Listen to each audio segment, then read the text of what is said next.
Dear viewers, গত 6ই August বকেয়া DA সংক্রান্ত মামলার শুনানি ছিল সুপ্রিম কোর্টে।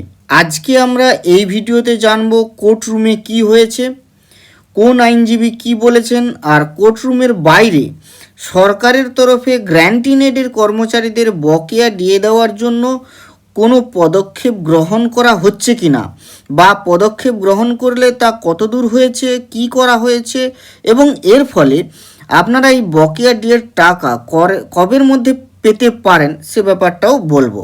তো প্রথমেই চলুন সুপ্রিম কোর্টের খবরে। কেসটি উঠেছিল 8 নম্বর কোর্টরুমে সঞ্জয় কারুল এবং প্রশান্ত কুমার মিশ্রার বেঞ্চে।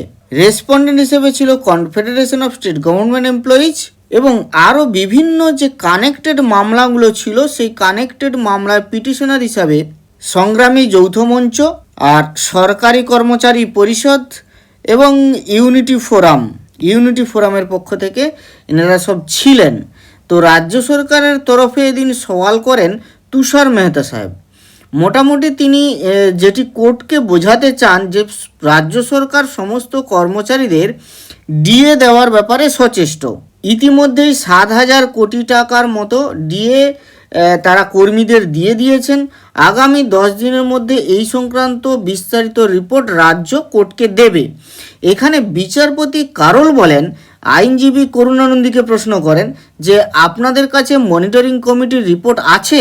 আমরা রেজিস্ট্রিকে বলছি আপনাদের সবাইকে কপি দিতে। এ বিষয়ে তিনি বলেন আগামী 2 দিনের মধ্যে সব পক্ষকেই কিন্তু এই মনিটরিং কমিটির রিপোর্ট দিয়ে দিতে হবে।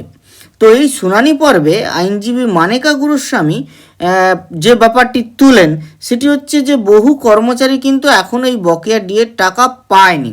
সে বিষয়টি কিন্তু আদালতের সামনে তিনি তুলে ধরেন।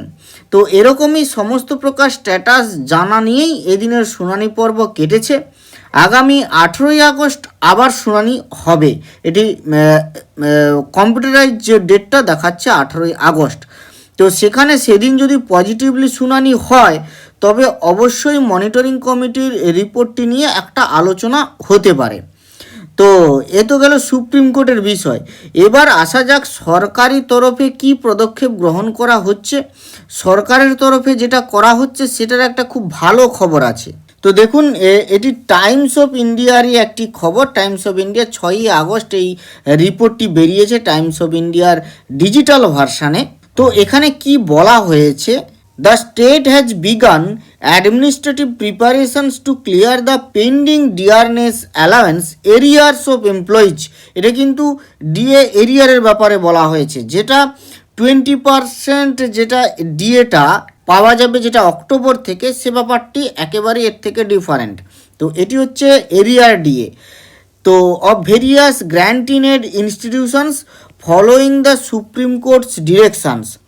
Employees covered by the exercise include teachers and non-teaching staff of government-sponsored and government-aided schools, as well as employees of panchayat, municipalities, statutory boards, corporations, and other granted organizations.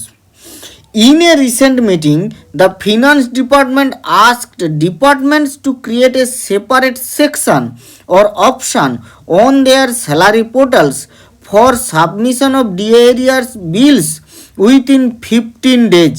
দেখুন, 15 দিনের মধ্যে তা এটাই হচ্ছে সবথেকে বড় খবর, যেটি যে গ্র্যান্টিনেডের যে পোর্টালটি আছে আইওএসএমএস, সেই আইওএসএমএস পোর্টালটিতে কিন্তু একটা কিন্তু অপশান আসবে, সেটা করতে বলা হয়েছে। ফিনান্স ডিপার্টমেন্ট সমস্ত ডিপার্টমেন্টকে বলেছে যে আপনারা একটা সেপারেট সেকশন অথবা মডিউল বা অপশান এটা কিন্তু তৈরি করুন ওই স্যালারি পোর্টালে, যাতে করে তারা তাদের ডিএ এরিয়ারের যে বিলটা হবে সেই বিলটা কিন্তু তারা সাবমিট করতে পারেন, আপলোড করতে পারেন বা সাবমিট করতে পারেন। এবং এই কাজটি কিন্তু করতে হবে 15 দিনের মধ্যে। Once the technical preparations are completed, the finance department is expected to issue further instructions on submission of the arrear bills and official shed. তাহলে এই বক্তব্যের দ্বারা এটুকু বোঝা গেল যে আগেই টেকনিক্যাল ম্যাটারটাকে সলভ করা হবে, অর্থাৎ যে স্যালারি পোর্টালে যে মডিউলটা বা যে অপশানটা যা বা সেপারেট সেকশন যেটা করা হবে সেখানে এই সিস্টেমটা রেডি করতে একটা টাইম লাগবে।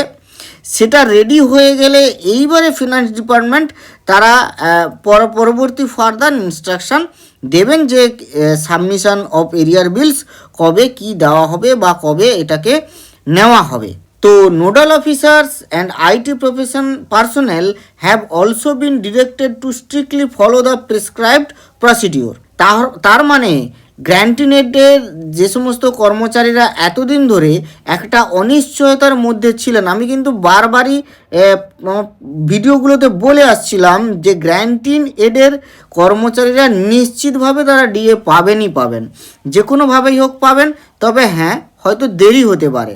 তো আজকের যে খবর সেখানে কিন্তু এই একেবারেই সেই জায়গাটা নিশ্চিত করলো যে ডিএ কিন্তু গ্র্যান্টিনেটের কর্মচারীদের দেওয়ার প্রক্রিয়াটা শুরু হলো।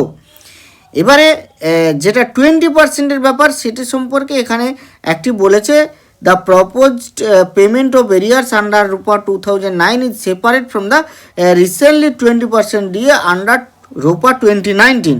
তো যাই হোক, এখানে যে পরবর্তী যে ব্যাপারগুলো বলেছে সেটা আমাদের আর জানার বিষয় নয়, আপনারা অবশ্যই এগুলো সমস্ত জানেন। তাহলে যে খবরটি বলার ছিল সেটি হচ্ছে যে এরিয়ার ডিএ সম্পর্কিত আপনাদের যে দুশ্চিন্তাগুলো ছিল সেগুলি কিন্তু আর রইল না, ফলে প্রক্রিয়া কিন্তু শুরু হয়েছে এবং আইএসএমএসে খুব শীঘ্রই এই মডিউল চলে আসবে এবং আইএসএমএসে এই টেকনিক্যাল ব্যাপারটা কিন্তু প্রিপারেশন শুরু হয়ে গেছে। তো এটা যখনই ঠিক হয়ে যাবে তখন কিন্তু সমস্ত স্কুল পর্যন্ত এগুলো চলে আসবে এবং সেগুলোকে সব সাবমিট কিন্তু অনলাইনে এইভাবে করতে হবে। তাহলে এই খবরে 15 দিনের মধ্যে সব হবে, মানে এই কাজগুলো হবে বললেও এখানে কিন্তু অনেক কিছু দেরি হতে পারে। আমার যেটুকু মনে হয় সব কিছু যে কাজটা শেষ করে কর্মীদের এই জিপিএফ অ্যাকাউন্টে আর গ্রুপ ডি কর্মীরা যেভাবে ক্যাশে পাবেন যে কথাটা বলা হয়েছে, সেখানে আমার ধারণা যেটুকু মনে হয় অক্টোবরের শুরুতে বা শেষের দিক হয়ে যাবে এই টাকা পেতে পেতে। খুব সম্ভবত হয়তো অক্টোবরের প্রথমের দিকে পেয়ে যেতে পারেন বলে মনে হচ্ছে। তো এই ছিল সংক্রান্ত টোটাল এই বকেয়া ডিএ সংক্রান্ত একটা খবর। যাই হোক, আজ এই পর্যন্ত। ভালো থাকবেন, সুস্থ থাকবেন, ধন্যবাদ।